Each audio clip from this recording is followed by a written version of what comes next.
ঢাকা থেকে চাঁদপুরের সবচেয়ে দ্রুতগামী লঞ্চ হচ্ছে এই ঈগল 3, যেটি ঢাকা থেকে ছাড়ে হচ্ছে 4:30টায় এবং চাঁদপুরে পৌঁছে হচ্ছে 7:30টায়।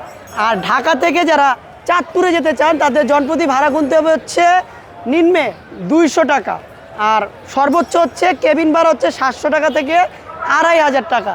আর চাঁদপুর থেকে এই ঈগল 3 ছাড়ে হচ্ছে আপনার ওখান থেকে সকাল 9:30টায় ছাড়ে, এখানে পৌঁছে হচ্ছে 12টায়।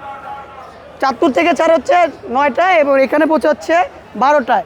আর যারা ঢাকা মানে এই ঢাকা থেকে চাঁদপুরের সবচেয়ে দ্রুতগামী লঞ্চ হচ্ছে এই ঈগল 3। ঈগল 3 কোম্পানি হচ্ছে সর্বমোট 10টি লঞ্চ রয়েছে, যেটা হচ্ছে আপনার শেখ ব্রাদার্স নেভিগেশন কোম্পানির সর্বমোট হচ্ছে 10টি লঞ্চ। যেমন এটা রয়েছে ঈগল 3, এর রেকর্ড আজ পর্যন্ত কেউ ভাঙতে পারেনি। আর এটা হচ্ছে ঈগল 3 ঢাকা থেকে চাঁদপুর যাতায়াত করে থাকে। হয়েছে কি এটা কিন্তু